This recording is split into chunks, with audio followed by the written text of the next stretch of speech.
I'm Debbi Dachinger. Welcome to Dare to Dream. Be inspired to live big and bold and take action to turn your dreams into your reality. Go beyond obstacles and limits of your thinking. Accelerate results to catapult yourself to success. I'm a visibility expert who gives media makeovers to clients, booking them on media interviews and turning their books into international bestsellers with guaranteed results. Join me at DebbiDachinger.com. Dare to do great things. Dare to shine. It's all about you becoming a visionary and leading the pack. Welcome to your daring new life.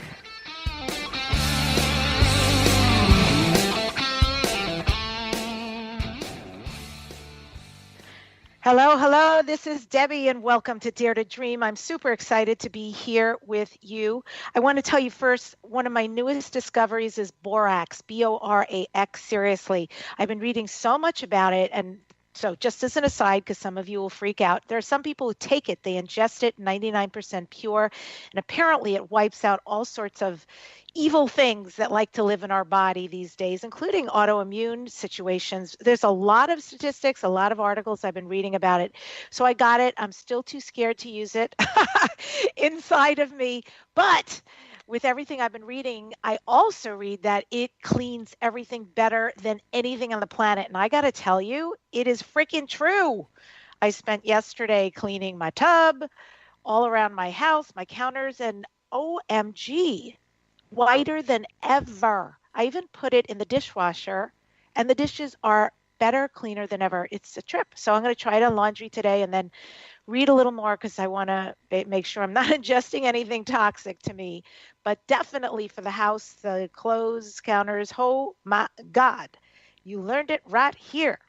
So super excited because I've got somebody here who's going to be on a little bit later, and it's always nice to introduce you to somebody incredibly unique.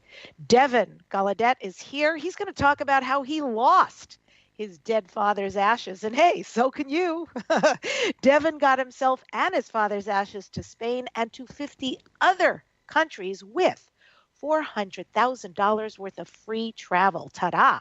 He's taught hundreds of other people how to do the same. He's the editor and publisher of the In the Know Traveler online magazine, and DEVIN also publishes In the Know Bride. He's taught Kabbalah and occultism for over 15 years. So stick around. You're going to want to hear from this amazing man. And I want to give you, I guess today what I want to talk about really is about how to stop resisting. So I'm just going to sort of call out a friend of mine because it's fun and because she has no choice in the matter. My friend Siddiqui, we've been having the most hilarious conversations about resisting, right? She's got her own set of things she really doesn't want to step into, and is like, oh, and she'll do anything to put it off. And I have my own set. So I've been playing around with the idea of resistance and contrary action and having fun with it. So yes, when Siddiqui said she was suffering from resistance and she needed to do something, but all she could think about was how resistant she was and then how frustrated she was by her resistance, you know, in my estimation, we all, on some level, some plane, somewhere, we all have resistance. I'll tell you about mine. Mine comes up, this is so true. It's almost a daily situation. I'll have a really big project looming, and then I'll have other projects besides that one. And then I look at the one big important one, and my mind, my default is, oh my God, it's going to take so much to do this and complete this. I feel so overwhelmed about dealing with it that forget it. I'll just keep resisting it and do other things on my to-do list. So yeah, I've been playing with that lately. How could I have some fun with that instead? And what if actually that's a total illusion, what I'm telling myself? It's a total story. It's not even true. There's not even facts associated with it. So what if I actually take on that one project first? And I've been doing that. So often, I'm going to say like 97% of the time, I find that idea I had about how overwhelming and long it's going to take, it's totally not true. And when in fact I take it on right away, it's much shorter, much easier than I had ever anticipated. So the joke's on me, right? Resistance is just doing nothing but prolonging what I need to do anyway. So the question is for you, have you been following your bliss to finish things that matter to you? And we all have patterns like this. I call it having the courage to do the small. The small, obviously, taking tiny incremental turtle steps leads us to the large accomplishments. So maybe your steps are too big. Maybe you're an animal and your motivational system works the way an animal system works, but you're trying to apply an analytical approach and you put out a lot and you think, man, here I am just striving. But if only I was motivated. And then this idea that, oh, one day I'll be fantastic if I'll only just finish it comes to be, right? But really, what we know about training animals out in the world is when we give it high levels of reinforcement for very small moves, it actually is rewarded and does big things. If you wanted to train a killer whale to jump out of the water, you start by rewarding it just for coming to the surface. It doesn't have to come all the way to the surface. You reward it for advancing 4 or 5 feet. So it is for us. It takes courage for us to do the small things. Oprah Winfrey said, your deepest struggle can, if you're willing and open, produce your greatest strength. So ultimately, I now do not believe that it's about choosing the path of least resistance. When we resist, when I resist, I'm reacting to something that is not the effort, trust me. It's fear. It's fear of self-loathing that we might feel if we look at something small that we've done and tell ourselves, God, that's so pathetic and little. But inside of our mind, we're continuously generating stories about ourselves and these narratives which are stronger than anything we might call objective reality. We're all looking for evidence to support what we already believe. And we can construct it out of gossamer. So we create our own mental afflictions by creating these narratives and comparing ourselves with others or comparing our performance with what we think it should be. The Buddhists believe that comparing mind is one of the greatest sources of suffering. An animal does not do this. When a beaver builds a dam, the beaver doesn't think about whether it's as great as the other dams out there. The beaver just keeps building. Listening to your body is the most powerful thing you can do to change your life. So remember, your inner animal is going to trust you if you tell it the truth. And if your inner animal works bravely and proudly for 10 minutes, doing something small to move your project forward as you asked it to, then give it a rest, give it a reward, let it feel loved so it will keep working for you. And then after the 10 minutes and the reward and the rest, if you get excited and you want to keep doing what you've been doing, you can come back to it later in the day and do more. It's about motivating your inner animal through routine and reward until you become actually enchanted by the activity in the project. So that's my suggestion and where I've been playing lately. That's really changing my old default into something much easier, lighter, and more fun.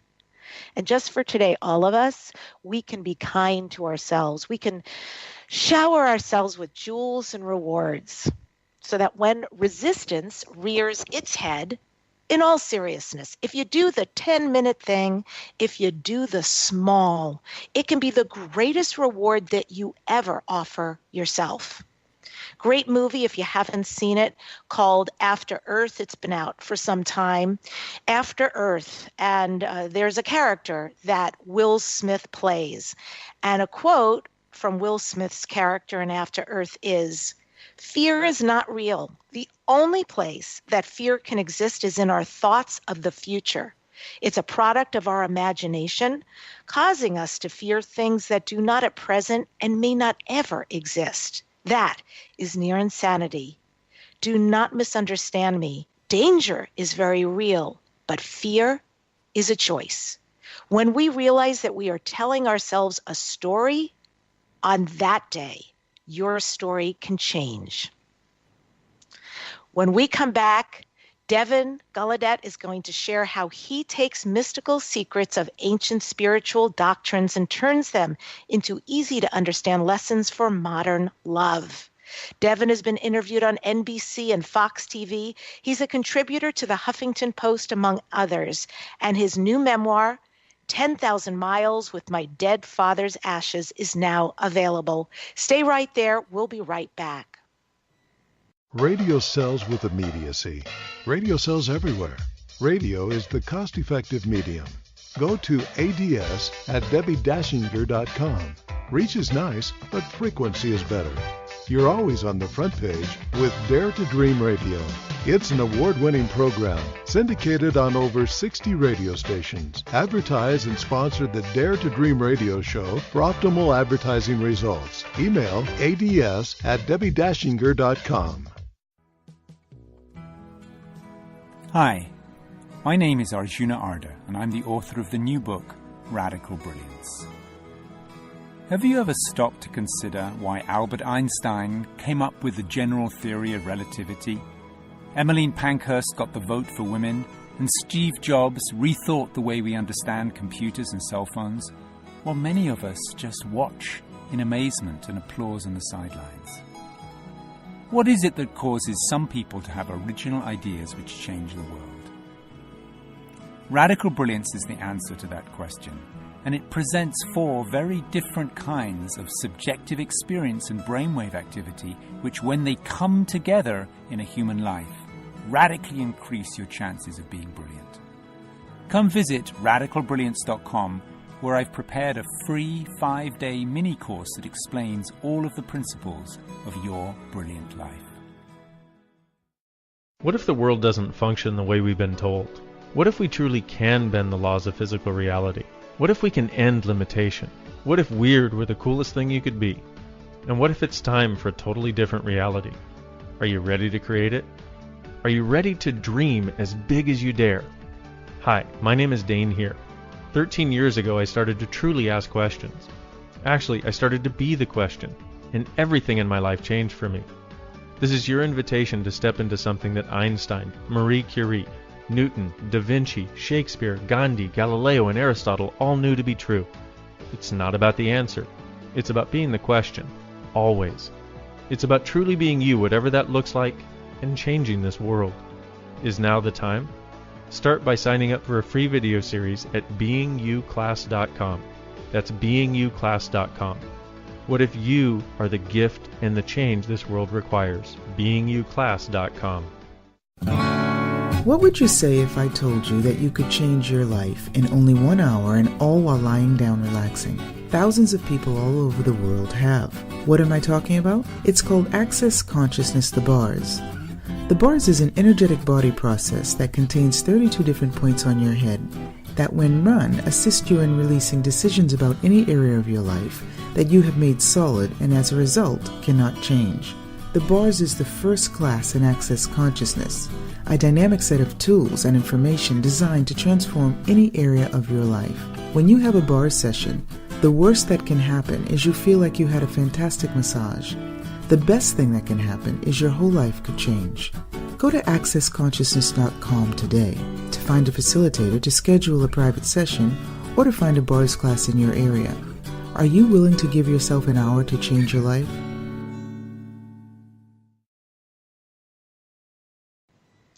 Welcome back to Dare to Dream. This is Debbi Dachinger. I've got Devin Gallaudet here. He's the editor and publisher of the In the Know Traveler series of websites, which just celebrated 15 years. Devin also publishes several other travel-inspired websites, including In the Know Bride, which chronicles his endeavor to marry his wife in 100 countries around the world. Devin's wickedly funny memoir is called 10,000 Miles with My Dead Father's Ashes. It is a pee in the pants adventure. Devin has written for the Huffington Post, the Good Men Project, the Citron Review, Travel Age West, and Turkish Airlines Sky Life magazine. He holds an MFA in creative nonfiction, and he's a frequently sought-after guest expert on relationship and travel. He's appeared on Fox TV, NBC, Reinvention Radio, this show, the Experts Insight Publishing Awards Gala, the California Writers Coalition, JohnnyJet.com, the Jewish Journal, and hundreds of podcasts. Devin, lives in Los Angeles. And to learn more about him, go to the website of his name, DevinGalaudet.com, and it's spelled Galaudet. Devin, welcome to Dare to Dream. I am so glad to be here, Debbie. It is crazy. I'm so thrilled to have you. I really have been peeing in my pants reading your book. I'll be in a public place in my own little world reading it, and all of a sudden, I mean, your point of view is so unique, how you process and experience your life. And I'll be in the middle of a very public place and just start laughing out loud, and nobody knows what I'm reading, but it's really been a good romp, I have to say. So congrats on the book. I'm very thrilled for you. I'm grateful that you're enjoying it, and it was a wild ride to write, as you might imagine, and experience why I would write it in the first place. Well, tell people about that who have not yet read your book. It concerns your father. I'll say that much. So what is the premise of this memoir? Well, the premise is that my father, and I say this with deep love in my heart, was a liar, a thief, and a con man. And I spent certainly the early part of my adult life trying to be just like him, and nailed it. But that is not sort of a sustainable lifestyle. And I, at some point, kind of went in my own direction that had much more to do with legal things. And, you know, his seventh wife eventually called me and let me know that he had died, and that his Cassie was his seventh wife? Yes. I don't know how I didn't get that. Oh, my God. Okay. Keep going. So she had, you know, she not only let me know that he had passed, but that his dying wish was to return home to Cadiz, Spain, where his ashes could be scattered to the singing of Ave Maria. And, you know, he wasn't Spanish. And then I took him anyway and managed to lose the ashes, as you said in the opening. And, you know, beyond sort of like the absurdity of it, I think there's certainly a measure of, you know, many of us have had, you know, less than quality parents, while many of them were very, very well-intentioned. My parents certainly were, but they were nuts and weren't really great at it. So, you know, I think part of the book, you know, I'm sure you'd be able to attest to this, is about how do you sort of idolize and love your father while he is like wholly unreliable and a bit of a ne'er-do-well and not all that trustworthy, but who still had a scintillating personality. And there was no way for me to not, there's no way for me to look at him and go, wow, that was still a great guy. An unreliable dud in many ways, but still. So I think at the end of it, it was like, how do you not have a sense of humor out of the own absurdity of your own life? Well, I'm curious when I hear you say that. A dad who was a liar, a thief, a con man, but obviously very charismatic as well. And I know through the book you really learn that you just really want this man's love and attention and connection.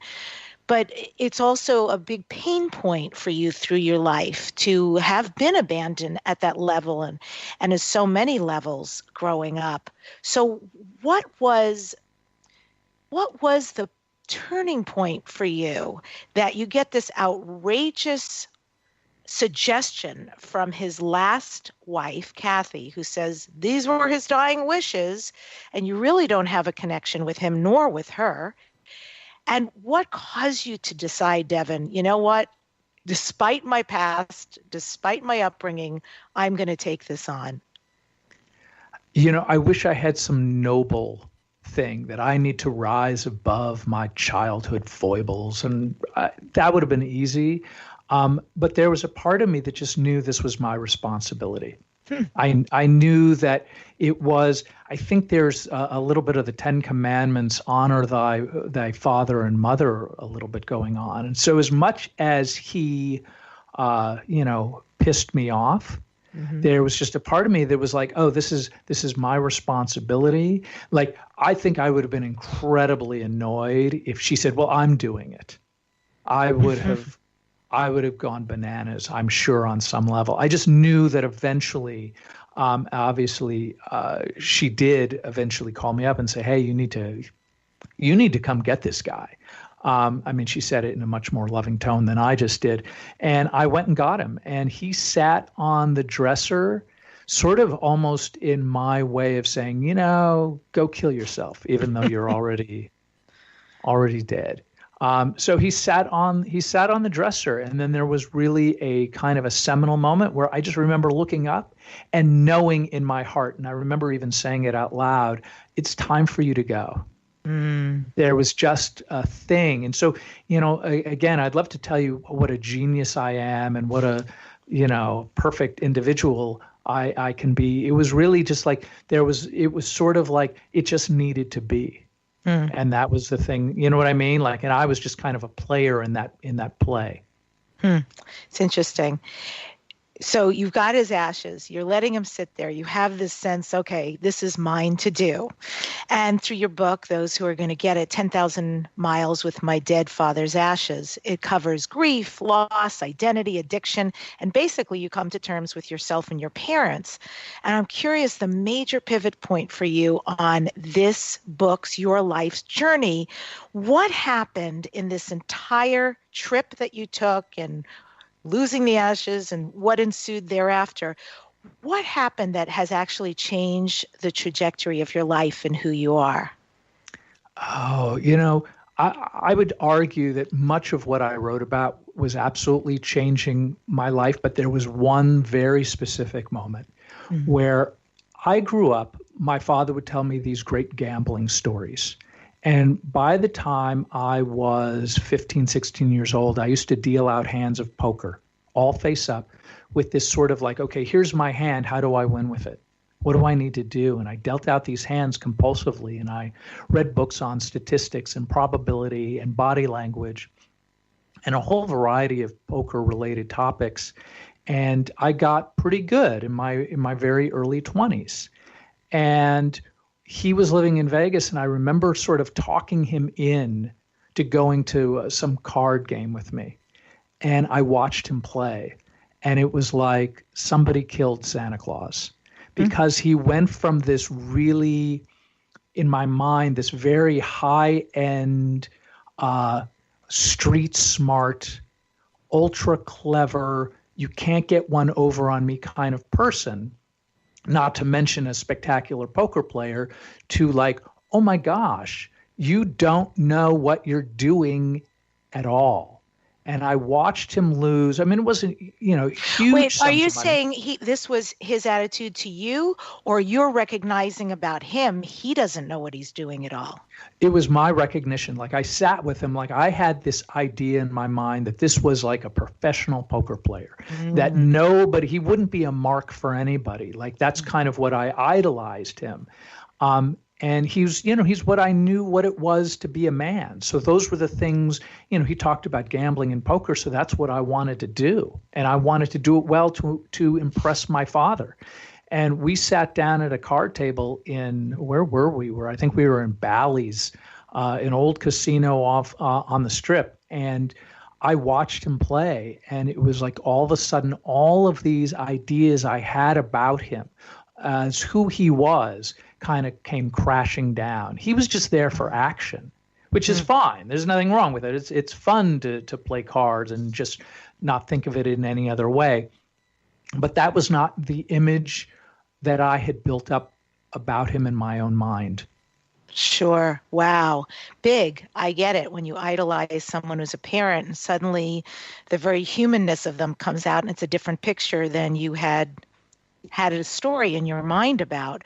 So big. And I just want to shift a little bit, because also what goes on around this story is travel, how you use travel for free to get yourself and your father's ashes where you need to go. It's pretty genius. So I just want to say, for people who do want to travel more, and you're someone who's been in 85 or more countries, how could somebody do that? And I want to add a little piece here.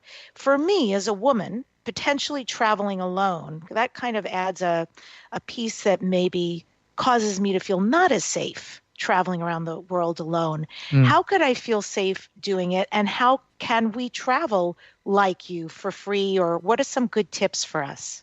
Well, I think the main thing is, if you want to travel for free, then what you have to do is start developing relationships with people who provide free travel. The people who do that are tourism boards and convention and visitors bureaus, tour operators, even large hoteliers. You're talking about when somebody puts together a multi-billion-dollar project to build in a new resort somewhere off the coast of Mexico, they have a lot of money to make sure that their word gets out as much as possible. And part of the way the travel universe works is that they get people like myself who can provide the ability to get that word out. And really what you're doing is you're exchanging value. So I would love to say that it is free. I mean, it is. When I get on a plane, it doesn't cost me anything from the point that I leave to the point that I return. But I've been doing this for a very long time.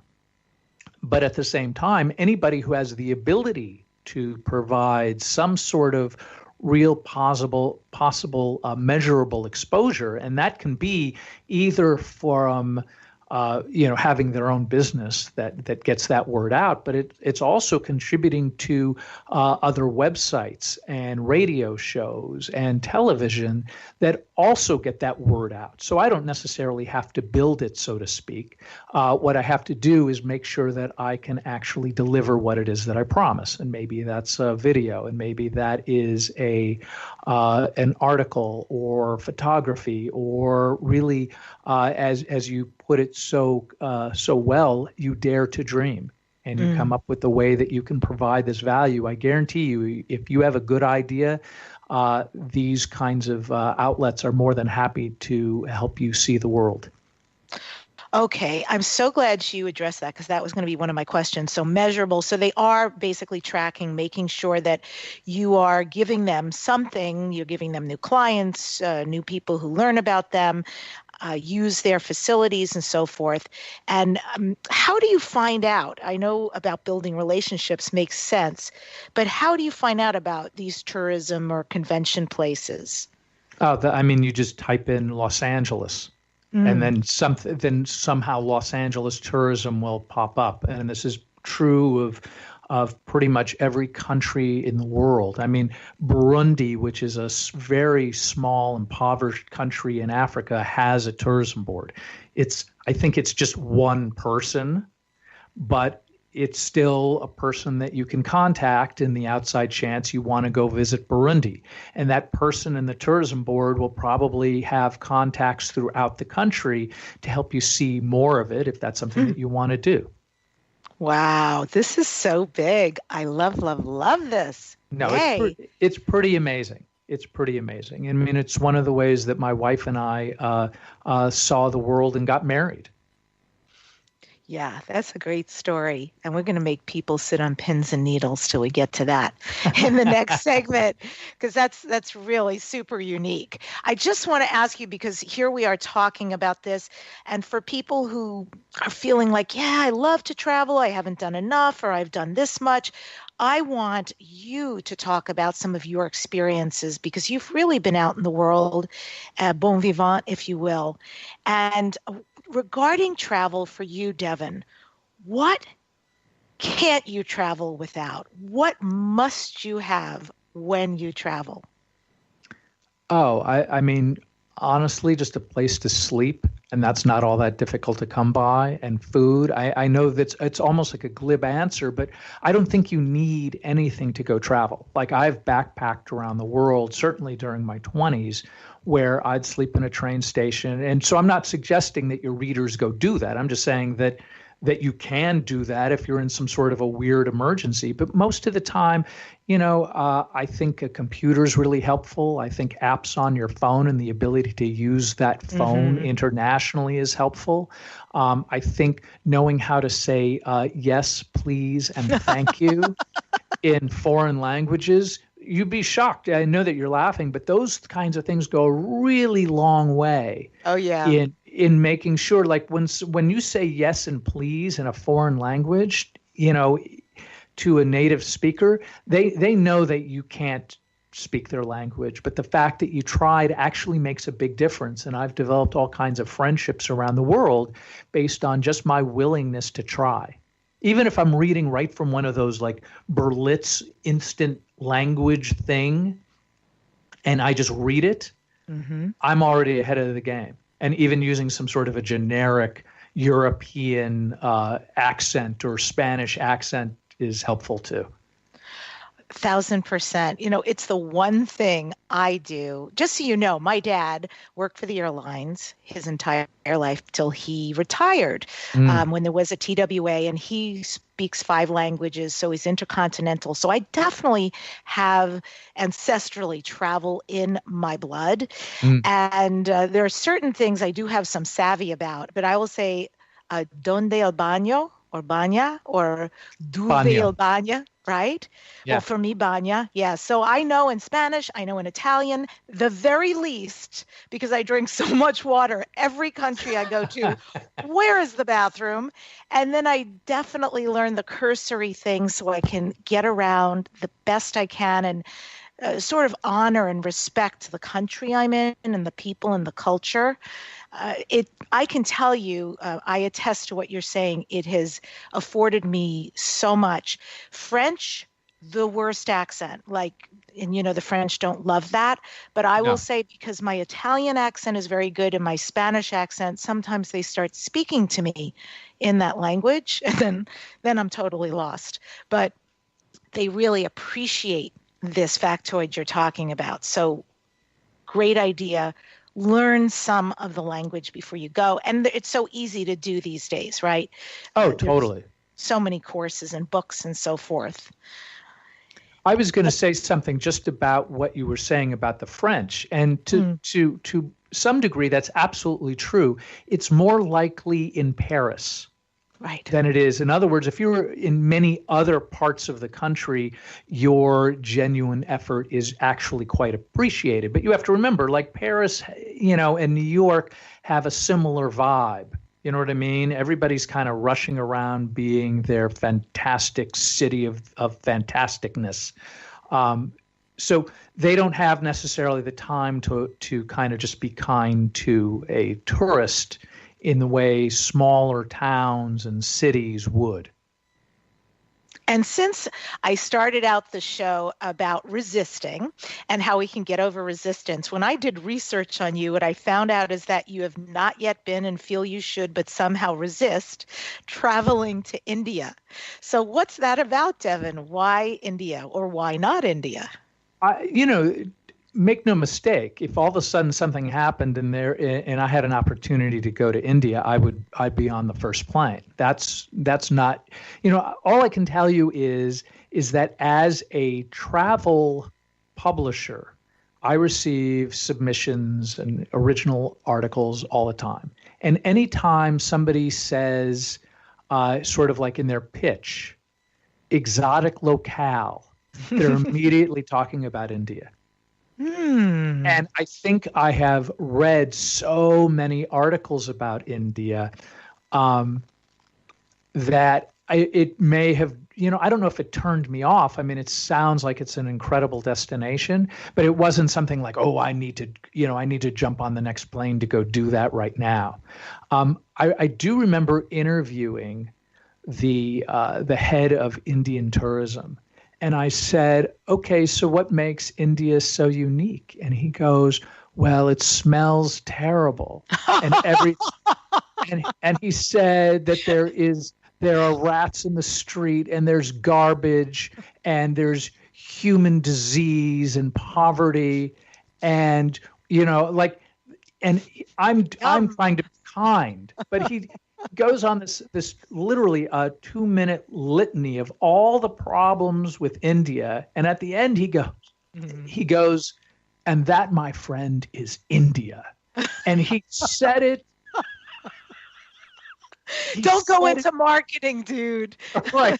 No, but he was like the cheese. He was the cheese of marketing for a period in time. Like every couple of years, they bring out sort of like a new cheese in different major cities. And this guy was in the Los Angeles Consulate General's office, and he was actually quite brilliant because he was really making all of the things that would be considered a minus to most people who travel, and he was just like, no, that is a plus. And that's he really was like, no, and that is life. And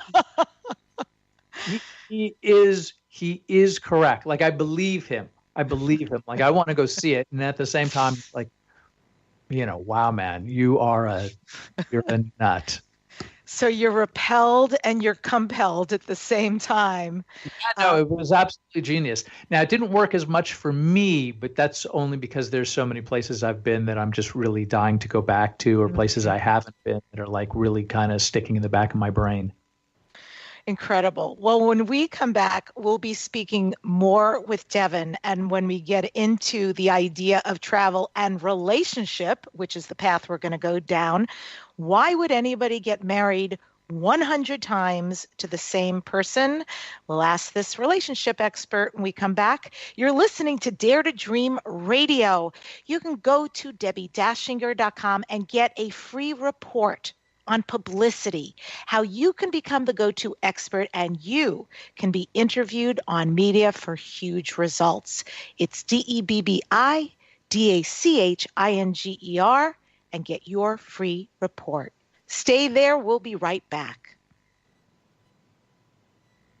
When you walk through the world truly being you, everything and everyone is invited to change. Join Dr. Dane here in his unique classes on being you. Whether you've been asking for something greater, looking for a way to change your life, or longing to change the world, Dr. Dane's Being You classes crack open a world of ease, joy, and possibilities. For a list of Dr. Dane here's upcoming classes and resources on being you, go to www.beingyouclass.com. Hi, this is Debbi Dachinger, host of the syndicated award-winning radio and podcast show, Dare to Dream. Do you have a dream inside of you? Dare to Dream is all about making people successful in a changing world.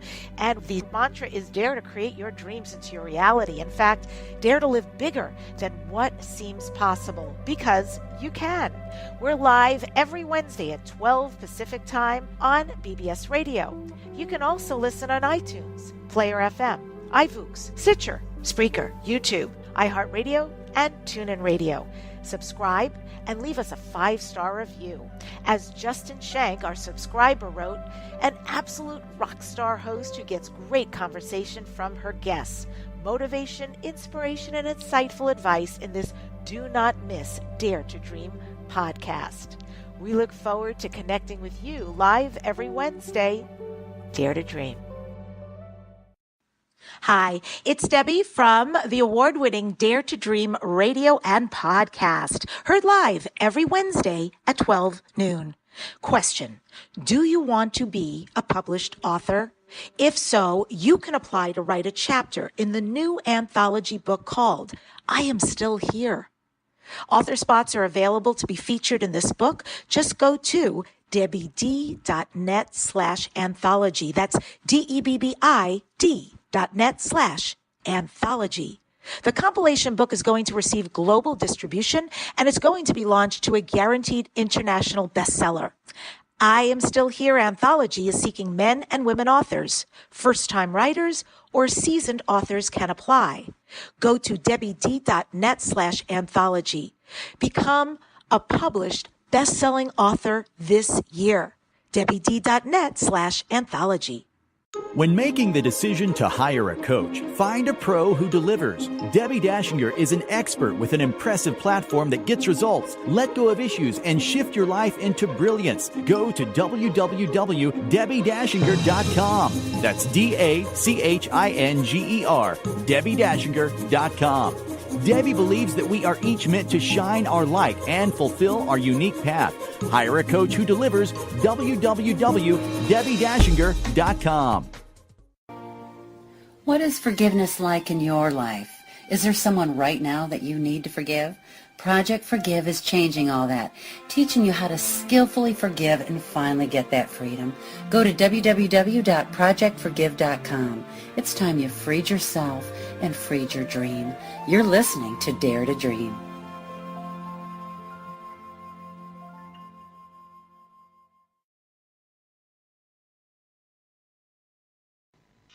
If you're tuning in after we've started, this is Debbi Dachinger on Dare to Dream Radio and podcast. I am interviewing Devin Gallaudet. You can find him at devingallaudet.com as well as inthenowtraveler.com. So, Devin, the big question is, you and Morgana, your wife, marriage 100 times. This is outrageous and awesome. And I know that for you guys, this is about destination weddings. So this is going to change everybody's view of marriage because for you guys, the honeymoon never ends. Talk about, why do you do these fairy tale destination weddings with Morgana, and how does that save you money? Well, those are a whole bunch of questions all tied up in there. So let me do the best that I can. Unpack them, as they say. Unpack them. Okay, so the main reason why I did it is because it turned out to be a total goof that was sort of like, I believe that I have failed my way into success on many levels. And we had just gotten married, and we were in Puerto Vallarta. And quite literally, I was on an assignment, and they said, "Hey, you just got married. Why don't you bring your wife along?" And we did. And we were walking downtown Puerto Vallarta, passing the iconic Our Lady of Guadalupe. And I just blurted out, "Why don't we go ahead and get married in there again?" And my wife was like, "Absolutely." And quite literally, the woman standing next to me said, "Hey, I'm ordained." And I took off my ring and said, "Great, you're presiding." And we marched to the front of the cathedral, and it was open for business, and people were praying. And this woman started talking about love and relationships. And while I'm still thinking, oh, this is just some silly goof, I was also thinking, oh, there's things I did not have a chance to say in the original vows, and I should probably hit those. I should hit those topics. And I thought about how I wanted to support my wife's dreams in getting the things that she wanted out of life. What did she want to do, and how was I going to support that? And so while I'm still telling her, here's what I'm planning to do, and it's a goof to me, my wife was not treating it as a goof. The words that I was saying to her were very meaningful, and she was crying, and the woman who was presiding is misting up, and the people behind us in the pews were on the edge of their seat. And it took me about a week to figure out that, oh, this is something we should be doing all the time, because each time I say the vows, my wife knows that I'm invested in her.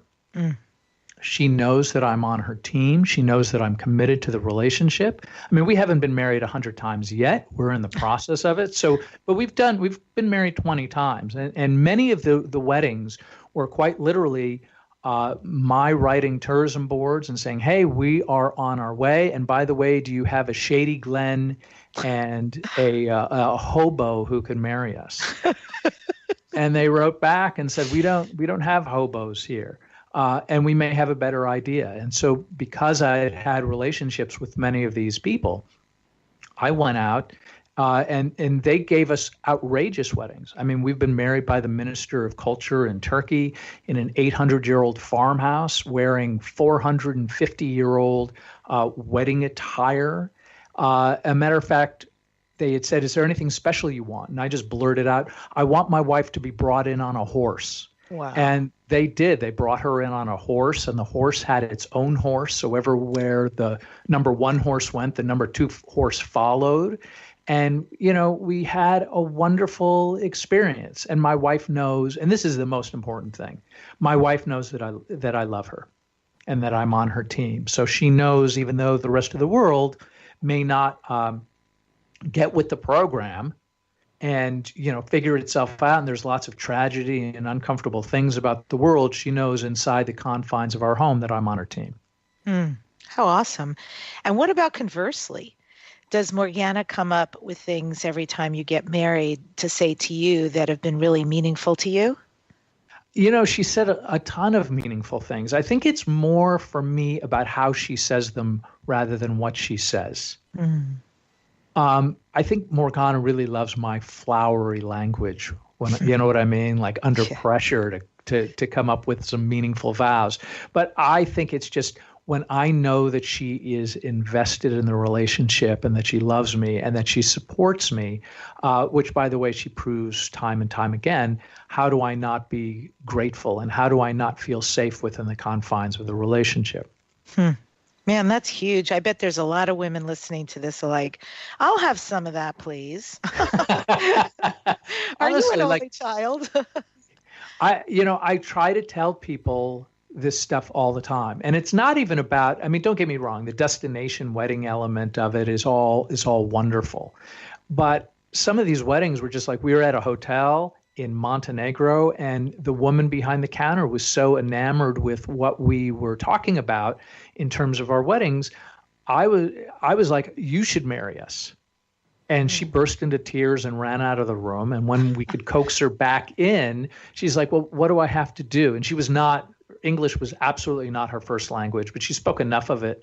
And I said, just read the script and you're going to marry us because you're special. And that made the entire sort of ceremony and the ritual of it all that much more special to me and my wife, because it was so obvious that it meant something to her. You know what I mean? And that cost us nothing. Get married by your grandmother, get married by your children, get married by whomever wants to support your happier life together, because there's these little picture things. It's like, oh, my wife said something. She called me a name. How upsetting. And now I hate her face for 1,000 years. It's easy to go in that direction. But I think it's more important to have things that sort of like overpower the minuscule things that we're capable of being upset by.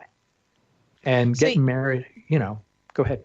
I'm your agent, right? I get 10% of everything. So what I want to know, Devin, is why are you and Morgana, first of all, live stream this stuff, people? And second of all, where is the reality TV camera?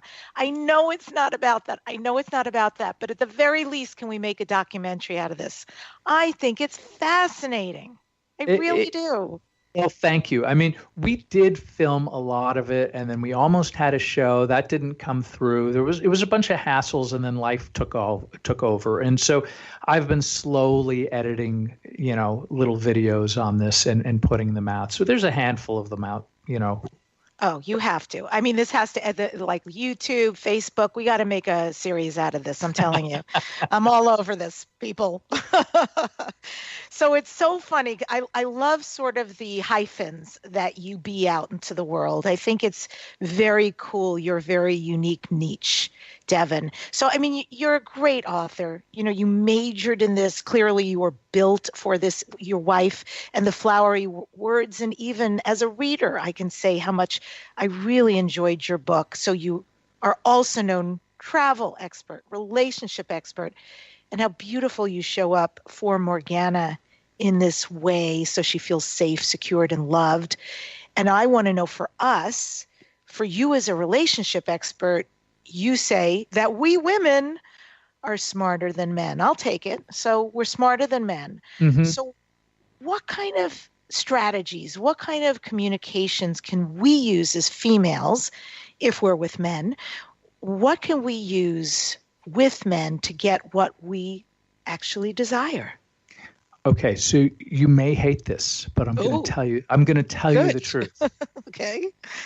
So I think women are smarter than men, and when I say that, I'm talking about emotional intelligence. I'm talking about all kinds of intelligence, but I'm also talking about how capable they are for being nurturing and loving and supportive and building communities. I don't think men, and maybe I'll get in trouble for that, I think most men are not as good as that, whereas I'm sure and no doubt that there are many women who do not excel at these things, but by and large.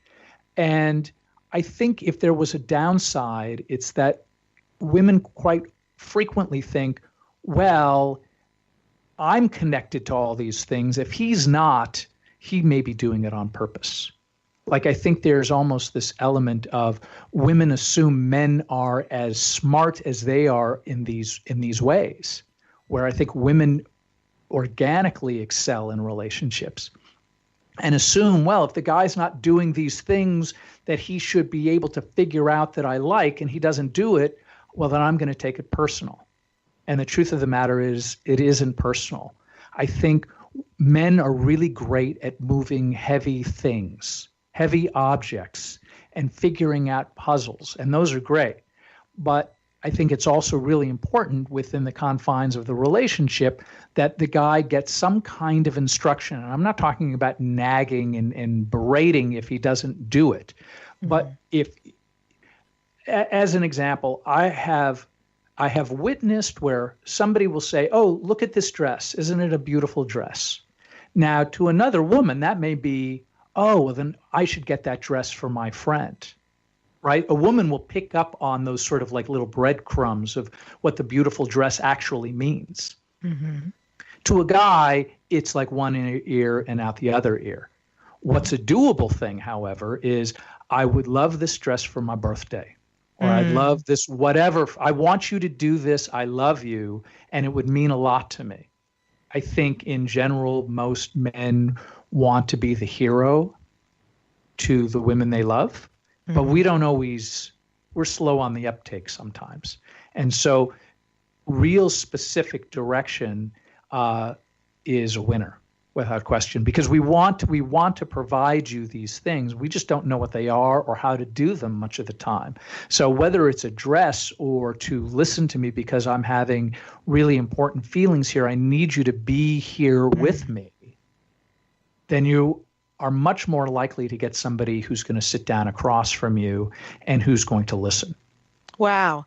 That's really big, because for a lot of people in general, they're used to not asking for what they want and need. Mm-hmm. So, right, on two levels, on a relationship level, I hear you saying this is what works. We have to be very clear and say very clearly what it is we want and need. And so that's great for the relationship, but it's also really great for our own development. Like, how important is that to say that out loud in our life all the time? Because I think often we'll get a hell yes. No, absolutely. I mean, I think just like in my own personal relationship, you know, if my wife needs me to just sit and listen, I will. But if I don't know that I need to listen, I will default. I will default as a boy to wanting to fix things. Right. What I've gotten good at is saying, do you want boy brain? Meaning, do you want me to try to fix this thing? Because if it was me and another guy, it would be a no question. Guy has a problem. He says it to another guy. The other guy is just going to try and fix it. And the guy with the problem is not going to be offended by that. Oh, I like that so much. I think I'm going to use that going forward. So I would not just say to my partner, by the way, if you could just listen, that's exactly what I want. I would also add, and by the way, I'm in girl brain. So if you could meet me there and just listen, it would be very healing for me and helpful right now. Yes, I have also learned, and I pass this along, and it goes really quite well, is that's terrible.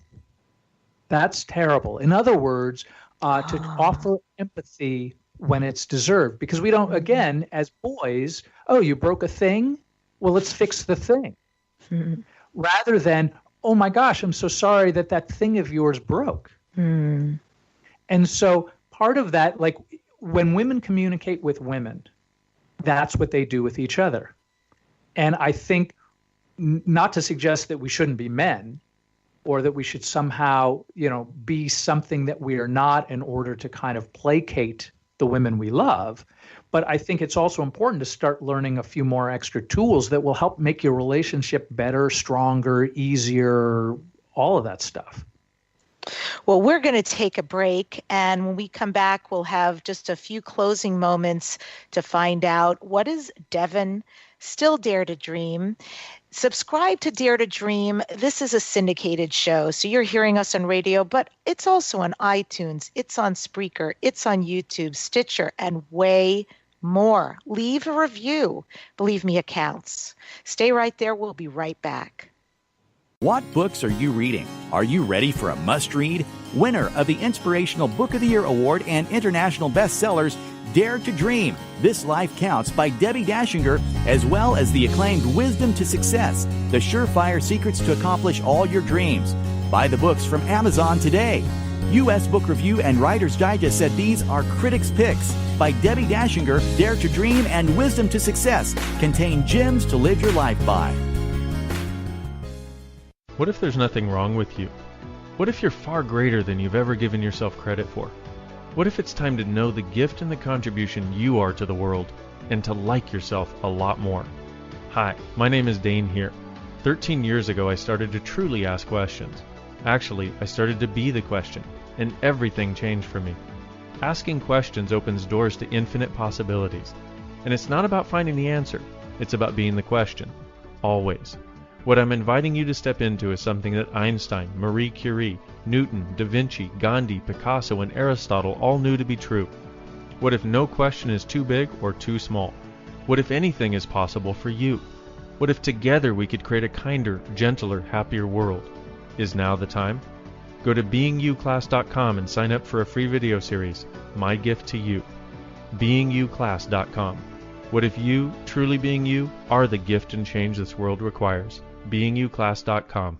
When you walk through the world, truly being you, everything and everyone is invited to change. Join Dr. Dane here in his unique classes on being you. Whether you've been asking for something greater, looking for a way to change your life, or longing to change the world, Dr. Dane's Being You classes crack open a world of ease, joy, and possibilities. For a list of Dr. Dane here's upcoming classes and resources on being you, go to www.beingyouclass.com.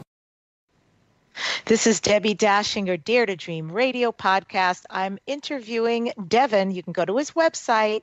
It's devingallaudet.com. It's DEVINGALAUDET.com and also inthenowtraveler.com. So I want to start first, Devin. This is Dare to Dream. What do you next dare to dream? You know, to keep writing and to not limit myself by the things that I'm capable of thinking about myself. So I'm actually working on multiple books right now. One of them has to do with getting married and love and relationships. And people who want to connect with you, I know I've been giving out your websites, but any recommendations for what they might have from you? Meaning in getting contact with me? How would they follow you or read your book? Where are these things? Well, the book is certainly everywhere. It's on IndieBound and Barnes & Noble and Amazon, of course. It's available in bookstores. They can find me at devingallaudet.com. I have links to everything, as well as you can just write me a note there. And I'm pretty good about getting back with people because, honestly, I think we're supposed to know each other. So nice. Thank you. We absolutely have to have you back. Devin, you've been amazing. Thanks for coming on the show. Grateful, Debbie. I end today's show with this quote from Gustave Flaubert. Travel makes one modest. You see what a tiny place you occupy in the world. Next week on Dare to Dream, I'm featuring Lisa Thomas. She works with Beyond Cellular Healings. She's an inherited energy expert and transformational guide. She will be working with call-ins, so you'll want to listen and call into that show. You can subscribe to my inspirational YouTube videos at youtube.com/Deb on the radio and go to DebbiDachinger.com to get your free publicity report, how to become the go-to expert and be interviewed on media. Remember, the secret of success is having the courage to begin in the first place.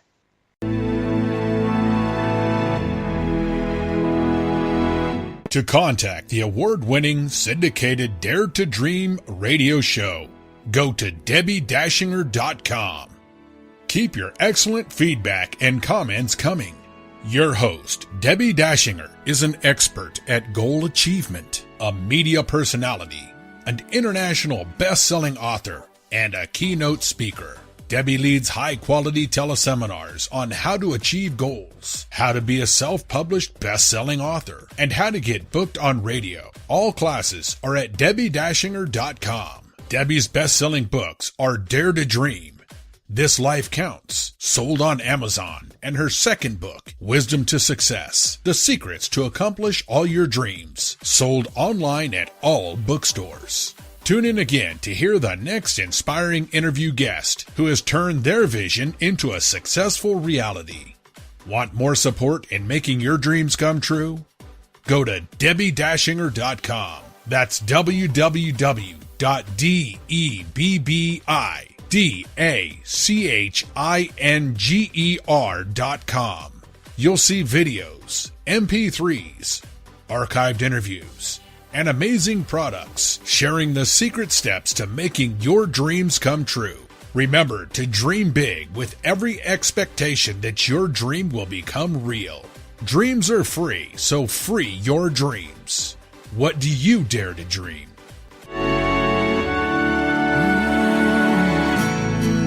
Here I'm standing now, waiting for my time to be all that I can be. It's so easy to forget.